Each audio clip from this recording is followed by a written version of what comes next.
Frank Warren, good morning. Good morning, Jim. Good morning, Frank. How are you? I'm with Simon. Well, good, thank you, mate. I'm with Simon and Trevor. So here we go. A, will it be made? And B, there's strong talk. It's going to happen very close to Christmas around the World Cup final. Well, some of those things are a bit premature. Do I think it'd be made? Yes, I do. I think that Usyk's team, Alex and Aegis, his promoter Alex and Aegis, his manager, and the fighter wants it. He said that immediately after the fight. Usyk wants it. I know Tyson wants it. Myself and Bob Arum, we want it.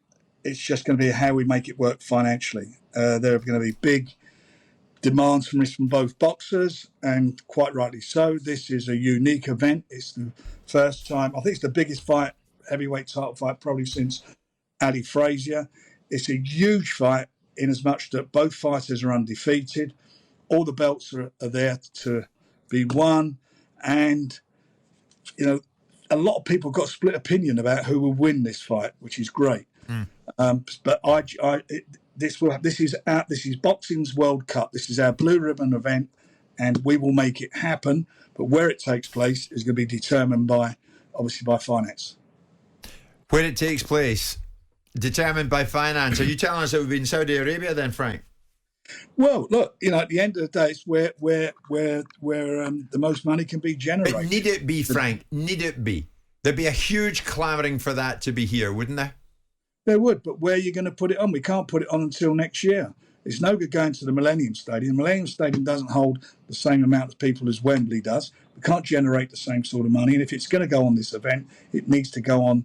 If it were in the UK, it would need to go on at Wembley. And it can't go on Wembley until at the end of April, May next year, and we want to get it away before then. Why everybody's hot to trot, and there's going to be no mandatories or anything forced on in the meantime. So you've already said, Frank, you're off your blocks. You've already had conversations about this. Wheels are in motion, right? Yeah, we had talks before the fight with Usyk's camp.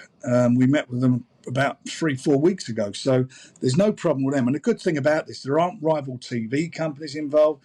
They don't have any promotional ties. So the terms of the deal are really simple. It's going to be a 50-50 split, but it's where we can generate the most income to make it work. So it'll be a 50-50 split. When you build out this fight, Frank, and you look at it, was this an easier fight to make than maybe if Joshua had have won? And does this fight lend itself to either one of the fighters or both fighters, given their belt holders, wanting rematches if the result goes against them? Well, the first answer, it's an easier fight to make instead of Joshua because there aren't there's not rival promoters involved. As I say, with Usyk people, they are free agents and they have no ties, so that's not a problem. Regarding whether there be a rematch, I don't know really. It depends what sort of package is put together. But what we're focused on, or I'm focused on, is just getting the first fight on, or getting the fight on, because that's really what we all want to see. That's the fight we want to see. When you look at the numbers, Frank, I mean, I know what you're saying about the consequences of needing to go to the highest paid environment because the fighters will be entitled to it. But do you, in some respect, concede that watching the fight for Joshua versus Usyk in front of 10,000 very privileged people in the Middle East lacks the vitality and energy and crackle of the boxing capitals of the world, like Vegas or London? And I understand that you're talking about the fact that Wembley can't be utilised. Maybe Tottenham Hotspur can be thrown into the mix. Do you concede that makes it a lesser event in certain respects? I hear where you're coming from. I think, but then I can go back to those massive big fights. You can go back to the 60s. You talk about the Rumble in the Jungle, the Thriller in Manila. I mean, it's a similar situation. They were big, big, big fights that would have done massive business in the States because they were American boxers, but they took them on the road and they become historical fights, boxing history, because of where they took place. So I haven't got a problem with that. And I hear what you say about the atmosphere and so forth. I think the time of year makes it, if it were to go to the Middle East, I think it makes it better at the time of the year because it's not going to be so hot. There's going to be a lot of people over there if it were to take place during the World Cup because everybody's going to be out there for the World Cup. So I think you're going to get and I think people will travel to watch this fight from the UK. They will travel to watch it. It's a big fight. Would it be better off for us, from our perspective, to go on, in London at Wembley? Of course, it'd be great. It'd be great to do it, and you can imagine what the atmosphere. You'd sell out immediately with it. I have no doubt about that. But you're talking about the monies these guys are talking about. It just at this moment won't work. And this is a once in a lifetime fight. This is the thriller in Manila. This is the rumble in the jungle. This is where we're at with this. This is a big fight that I believe, not just Middle East, I think there are other parts of the world to be really interested in hosting this event. Frank, you obviously Tyson's been in retirement, but he's still been training. I've seen his videos. Are you fully confident that he's going to go on to get all the titles and be the undisputed champion of the world? I literally got off the phone just as before we'd done this, before we're doing this interview. He wants it. That's what he wants. He wants. Oh, good. What was he saying to you?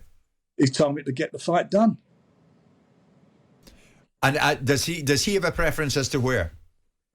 He has he realises also the significance of this fight, as does Usyk, and how big it is, and they're determined about where they can generate the most money.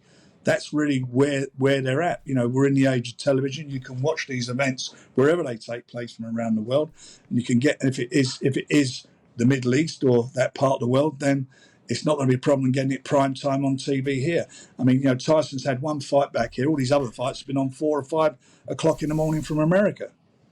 We're glad you can, clear this up for us, Frank, because obviously the last fight that he had, Fury, he beats White, he's retiring. And then maybe he's not retiring.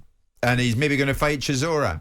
And then he's telling Chisora's people, you've missed out because you could have £2 million. So I'm retiring again. And now he's not retiring. He's coming back to fight Usyk, but we don't know where.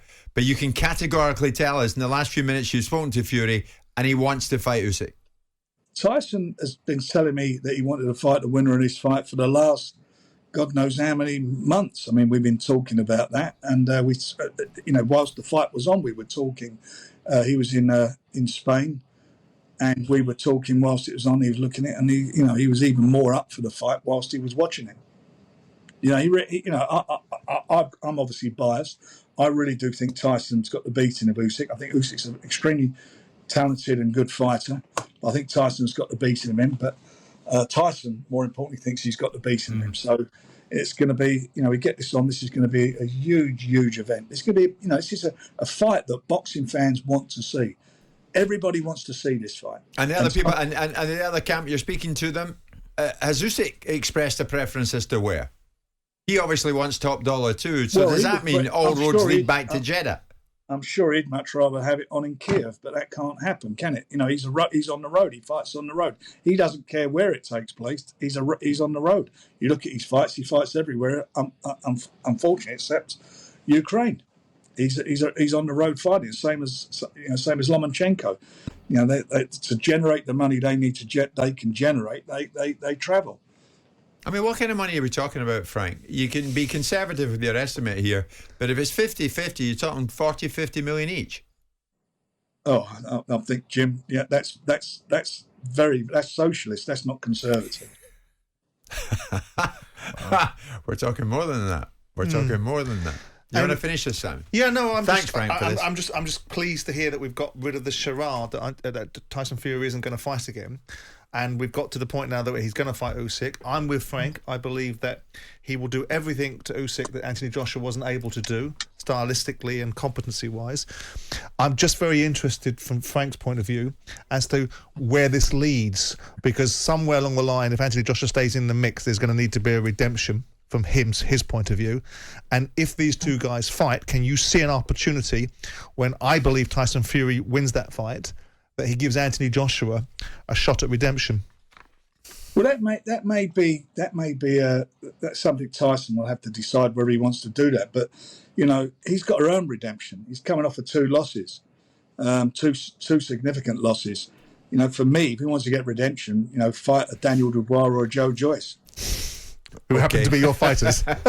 So, Frank, just to finish with, what's the likelihood, do you think, Frank, before you go? You're just off the phone to Tyson. He says, get it done. I want to fight Usyk. Usyk. So that we can confirm. Before you go, Frank, and you're always honest with us on this show, what chance will it be that it's in Saudi the night before the World Cup final in Qatar, and that would make it December 17? Being very, very honest with you, I have no idea at this stage. We've not even got to that, not even had a conversation regarding that yet. And that's the truth. Frank, thanks so much for joining us. Frank Warren, who's just spoken to Tyson Fury, and you heard it first on this show. Fury wants Usyk, and he wants to go for it sooner than later. Usyk, you have to think, will take him up on that offer. Coming up to 10-2-12. Jim White and Simon Jordan. Monday to Friday mornings from 10 on AM, on DAB, via the talkSPORT app and on your smart speaker. talkSPORT.